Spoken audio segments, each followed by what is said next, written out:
വിവാദങ്ങളും വിമർശനങ്ങളും ഉണ്ടായിട്ടും സ്വന്തം കഴിവുകൊണ്ട് ഉയർന്നു വന്ന വ്യക്തിയാണ് രേണുസുധി. ഫിലിം, ആൽബം എന്നിവ ചെയ്തും ബോസിൽ പോയതിനു ശേഷം ഇനാഗുറേഷൻസും ഇവന്റ്സിനും പോയും അധ്വാനിച്ച് ജീവിക്കുന്ന ഒരു കലാകാരി കൂടിയാണ് രേണുസുധി. രേണുസുധിയോട് ബാറിന്റെ പ്രൊമോഷന് പോയപ്പോൾ വെള്ളം അടിച്ചിരുന്നു എന്ന് മറുപടി നൽകുകയാണ് രേണുസുധി.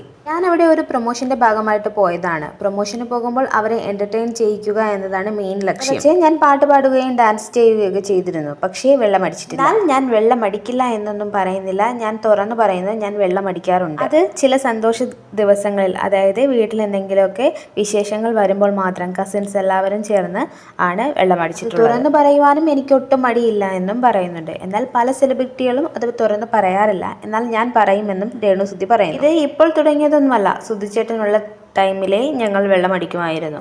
മൊമെന്റ്സ് പ്ലെയിൻ ആയിട്ടുള്ള ബ്രാൻഡാണ് തനിക്ക് ഏറ്റവും ഇഷ്ടമെന്നും രേണുസുധി തുറന്നു പറയുന്നു. എന്ന് വെച്ച് ഞാനൊരു സ്ഥിരം വെള്ളം അടിക്കുന്ന ഒരു ആളല്ല. ഞങ്ങൾ വിശേഷ ദിവസങ്ങളിൽ, ക്രിസ്മസ് അതുപോലുള്ള എന്തെങ്കിലും വിശേഷങ്ങൾ വരുമ്പോൾ മാത്രമേ അത് തുറന്നു പറയുവാൻ എനിക്ക് ഒരു മടിയും ഇല്ലെന്നും രേണുസുധി പറയുന്നു. ഇതിലുള്ള വീഡിയോകൾക്കായി സബ്സ്ക്രൈബ് ചെയ്യൂ.